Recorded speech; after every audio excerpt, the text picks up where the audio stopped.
always wanted to sew a winter coat and I finally did it. I made it pretty simple to make it an easy project. It took me about 1 day to create the pattern and sew the coat, and I simply just took another coat I had laying that I didn't even really like the fit of it, but I copied the sleeve and then I kind of freestyle the rest of it, which I will show you. It's not hard.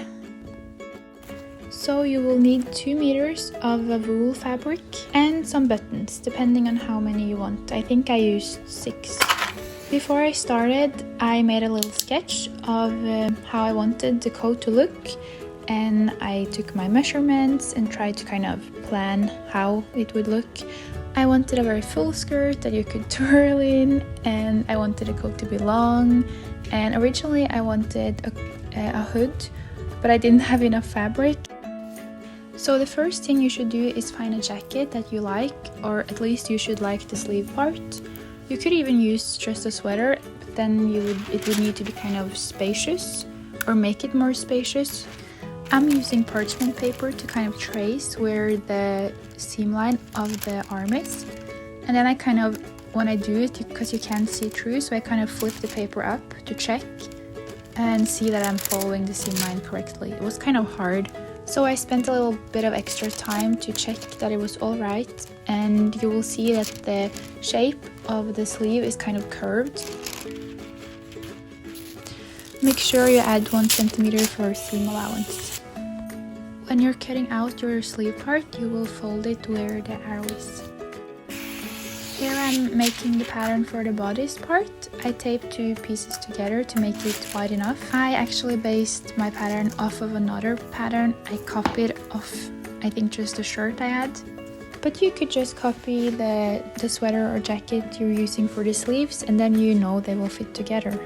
Here you see I'm tracing a bit further out for the back piece. You always need it to be more out, so you have more room at the back to move your arm. Since this is a jacket, you will cut the front pieces in 2 pieces at the front, and I made them kind of longer so they would overlap each other.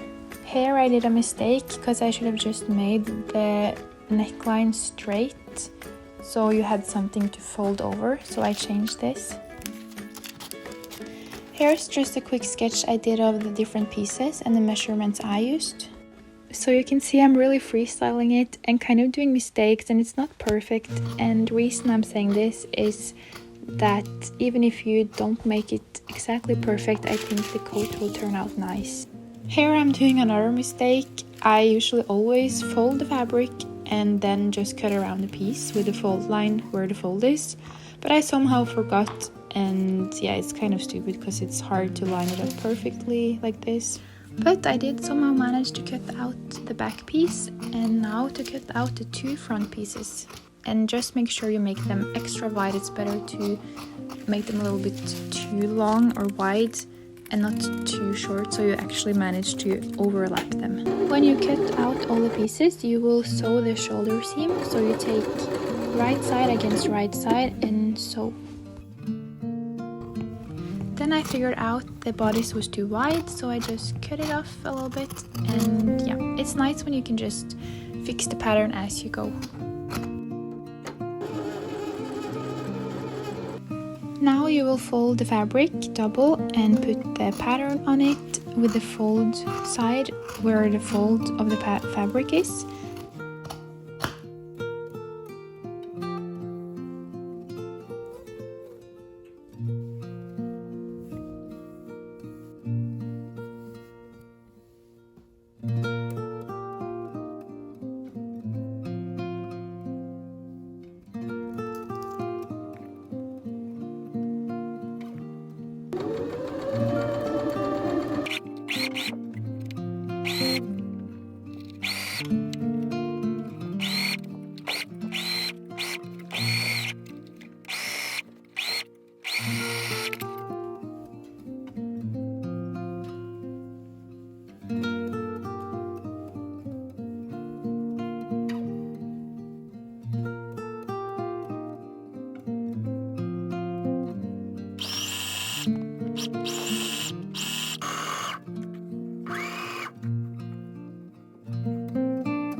wanted to sew some darts to give it a little shape, so I just tried to check it on and pinned where I felt like it was a good fit.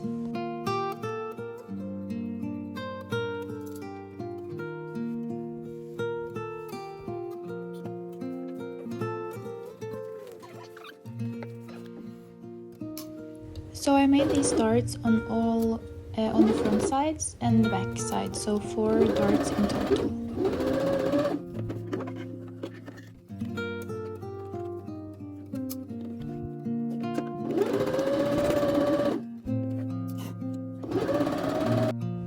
As usual, trying on the jacket after every seam, and I was pretty happy with how the darts turned out. I folded the rest of the fabric I had left in 2 and cut it, and this will be for the skirt part of the coat. Yeah, I wanted it to be pretty long. Here I'm trying to show that the length of each panel should match up with the length of the coat. I knew I wanted to make some darts at the back of the skirt part, so I made it extra wide, wider than the measurements I got from measuring the bottom of the coat I already have sewn.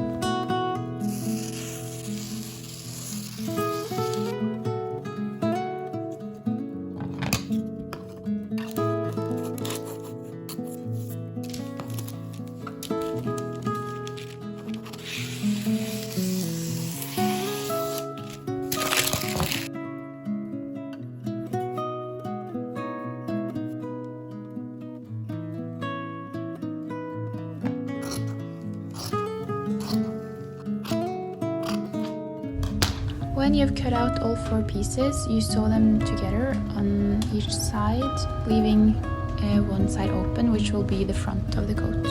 The bodice, and I tried to match like the darts for the skirt to the darts on the bodice, but they might pull once I sew, so yeah, but I gave it a try.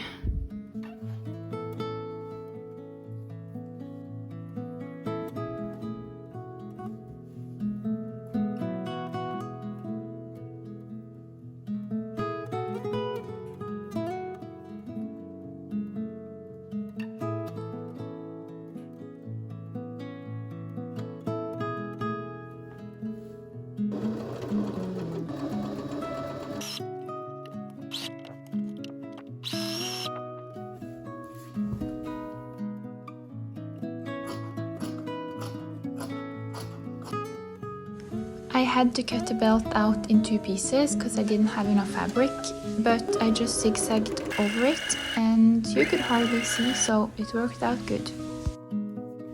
So I managed to get some seams to line up, but yeah, not all of them, but I'll have a belt over so you won't really be able to tell.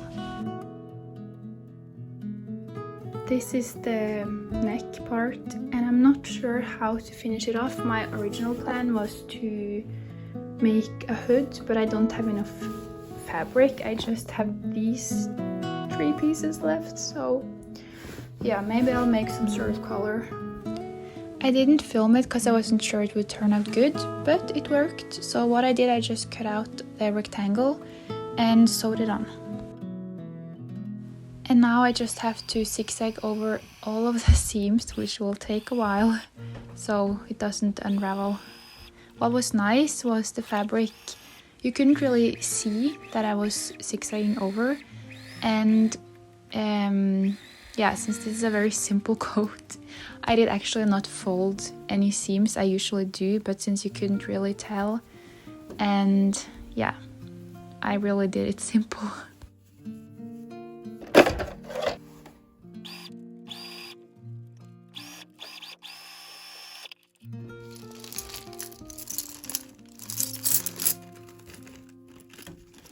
I just used some buttons I had laying at home, and I think if I would have done it again, I would maybe buy even bigger buttons. That's more of a statement that you can kind of see more.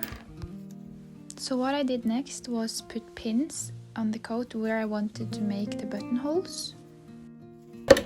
Here's the buttonhole foot I used to make the holes.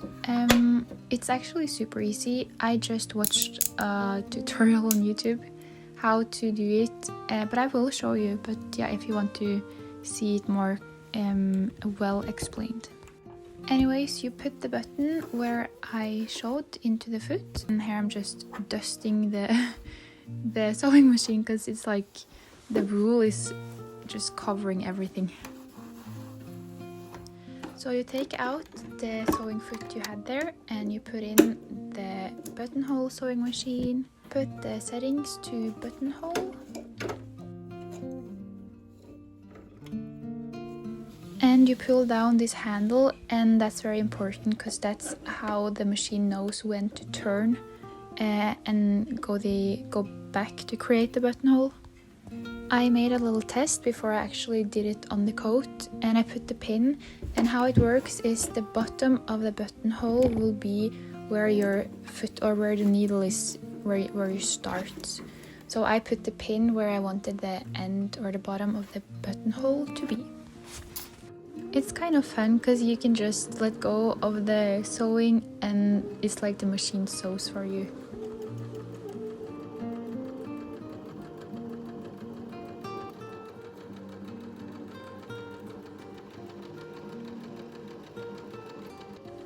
When the sewing machine is turned and are going back, you have to look, and when it's lining up the sewing, like you see the buttonhole is finished, then you manually have to like back up the thread as you usually do to secure it. Ta-da! Here's the buttonhole, and now you just have to take the seam ripper and open it up.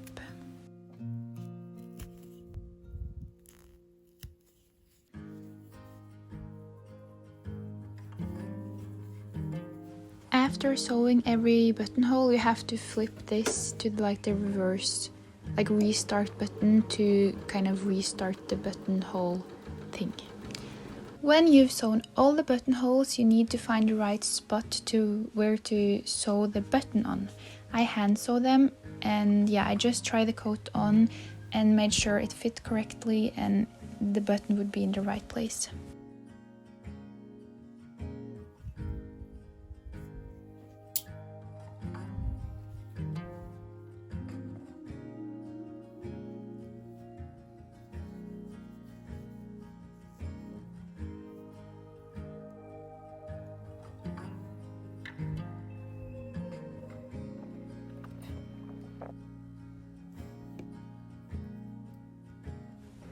I finished it a bit late in the night, but I just really wanted to try it on for a walk, even though it was minus 10 degrees.